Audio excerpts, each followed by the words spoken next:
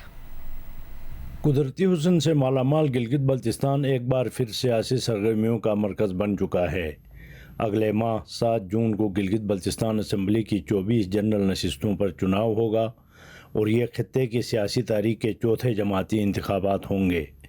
گلگت بلتستان میں جدید سیاسی نظام کی بنیاد اس وقت رکھی گئی جب وفاقی کابینہ کی منظوری کے بعد 7 ستمبر 2009 کو اس وقت کے صدر آصف علی زرداری نے Gilgit Baltistan empowerment and self governance order 2009 پر دستخط کیے۔ اسی صدارتی آرڈر کے تحت گلگت بلتستان کو عبوری صوبائی حیثیت دی گئی اور پہلی مرتبہ وزیر اعلیٰ اور گورنر جیسے اہم عہدے بھی متعارف کروائے گئے، جبکہ 24 منتخب 3 ٹیکنوکریٹس اور خواتین کی 6 مخصوص نشستوں سمیت 33 ارکان پر مشتمل اسمبلی بھی وجود میں آئی۔ صدارتی آرڈر کے تحت 2010 میں جی بی میں پہلی مرتبہ جماعتی بنیادوں پر ہونے والے انتخابات میں پاکستان پیپلز پارٹی، جبکہ 2015 کے دوسرے جماعتی انتخابات میں مسلم لیگ نون حکومت بنانے میں کامیاب ہوئی۔ دونوں جماعتوں نے اپنے اقتدار کی 5 سالہ مدت پوری کی۔ 2020 میں جی بی کے تیسرے جماعتی انتخابات میں پاکستان تحریک انصاف نے کامیابی کے بعد حکومت تو قائم کی، مگر یہ حکومت اپنی آئینی مدت پوری نہ کر سکی۔ 23 جولائی 2023 کو چیف کورٹ گلگت بلتستان نے جعلی ڈگری کیس میں اس وقت کے وزیر اعلیٰ خالد خورشید کو نااہل قرار دیا، جس کے نتیجے میں پاکستان تحریک انصاف کی حکومت کا اقتدار 2 سال 7 ماہ اور 4 دن بعد اختتام پذیر ہوا اور اقتدار کی باقی ماندہ مدت P T I forward block نے دیگر جماعتوں کے اشتراک سے ایک مخلوط حکومت کی شکل میں پوری کی۔ اب گلگت بلتستان چوتھے جماعتی انتخابات کے ضمن میں ایک نئے سیاسی معرکے کی جانب بڑھ رہا ہے۔ ان انتخابات کی پولنگ کے لیے 7 جون 2026 کی تاریخ مقرر کی گئی ہے۔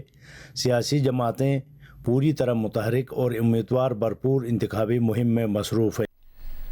ضلع تھرپارکر میں 4 روزہ قومی انسداد پولیو مہم کا آغاز ہو گیا ہے۔ مہم کے دوران 1 لاکھ سے زائد بچوں کو پولیو سے بچاؤ کے قطرے پلانے کا ہدف مقرر کیا گیا ہے۔ تفصیل بتائیں گے مٹھی سے عبدالغنی بجیر۔ جی بالکل، ملک بھر کی طرح ضلع تھرپارکر میں بھی 4 روزہ انسداد پولیو قومی مہم کا افتتاح کر دیا گیا ہے۔ انتظامیہ کے مطابق ضلع تھرپارکر کی 7 تحصیلوں کے کل 1,10,483 5 سال تک کی عمر کے بچوں کو پولیو کے قطرے پلانے کے لیے 470 ٹیمیں تشکیل دی گئی۔ اسی حوالے سے میں اس وقت موجود ہوں سول اسپتال مٹھی میں، جہاں پر پولیو مہم کا افتتاح کیا گیا ہے اور میرے ساتھ موجود ہیں ڈپٹی کمشنر تھرپارکر عبدالحلیم جاگیرانی۔ ایک وقت پورے 7 تحصیلوں میں 64 یوسیز میں اناگوریشن کا ہوگا۔ یہاں پر ریفیوزل بہت کم ہے۔ یہاں پر اگر کوئی ریفیوزل ہوتا ہے تو سول سوسائٹی لوکل جو کمیونٹیز ہوتی ہے وہی گورنمنٹ کی سپورٹ کرتی ہے۔ اسی وجہ سے تھرپارکر انتظامیہ کا مزید بتانا تھا کہ تھرپارکر کے خاص طور پر جو صحرائی علاقے اور راستے ہیں وہاں تک انتظامی وزٹس کو یقینی بنایا جائے گا تاکہ جو پولیو کے مقررہ اہداف ہیں ان کو 100% یقینی بنایا جا سکے۔ جی کوئٹہ میں مہر گڑھ میوزیم کو بین الاقوامی معیار کا بنانے کے لیے تزئین و آرائش کا کام جاری ہے۔ اس منصوبے کا مقصد بلوچستان کی قدیم تہذیب مہر گڑھ سمیت خطے کی ثقافتی تاریخ کو محفوظ اور جدید انداز میں پیش کرنا ہے۔ عجائب گھروں کے عالمی دن پر کوئٹہ سے ندیم کوثر کی رپورٹ۔ بلوچستان میں واقع مہر گڑھ کی تہذیب جنوبی ایشیا کی قدیم ترین انسانی آبادیوں میں شمار ہوتی ہے۔ یہاں سے ملنے والے آثار انسانی تاریخ، زراعت، رہائش اور دستکاری کے ابتدائی ادوار کی عکاسی کرتے ہیں۔ کوئٹہ کا مہر گڑھ میوزیم بلوچستان کی ہزاروں سال قدیم تہذیب، ثقافت اور آثار قدیمہ کو محفوظ کرنے اور اجاگر کرنے کا ایک اہم مرکز بن گیا ہے۔ اس وقت جو ہمارے پاس اینٹیکوٹیز موجود ہیں وہ مہر گڑھ کے ساتھ ساتھ میری کلات، شہین توف، نال ان جگہوں سے نکلی ہوئی ہیں اور ان کی تاریخی اہمیت کا اندازہ آپ اس بات سے لگا سکتے ہیں کہ ان آبجیکٹس کی ڈسکوری کے بعد جو بلوچستان کی تاریخ تھی وہ 7000 BC ہی یعنی 9000 سال پرانی ہو گئی ہے۔ سریاب روڈ کوئٹہ پر واقع مہر گڑھ میوزیم 2020 میں 10 کروڑ روپے کی لاگت سے تعمیر کیا گیا تھا۔ میوزیم انتظامیہ کے مطابق 9 کروڑ روپے کی امریکی گرانٹ سے تزئین و آرائش مکمل ہونے کے بعد مہر گڑھ میوزیم ملکی و غیر ملکی سیاحوں، محققین اور طلباء کے لیے ایک جدید ثقافتی اور تاریخی مرکز کی حیثیت اختیار کر لے گا۔ یہ میوزیم ایکسپیکٹڈ یہی ہے کہ 2 سے 3 مہینے تقریباً اس کو لگ سکتے ہیں عوام کے لیے کھولنے میں۔ عجائب گھر کا عالمی دن منانے کا مقصد تاریخ، ثقافت اور تہذیبی ورثے کے تحفظ کی اہمیت کو اجاگر کرنا ہے۔ ماہرین کے مطابق بلوچستان کے تاریخی ورثے کو محفوظ کرنے کے لیے مہرگڑھ میوزیم جیسے اداروں کا فعال اور مؤثر کردار نہایت ضروری ہے۔ کیمرہ مین ارشد نعیم کے ساتھ ندیم کوثر، جیو نیوز، کوئٹہ۔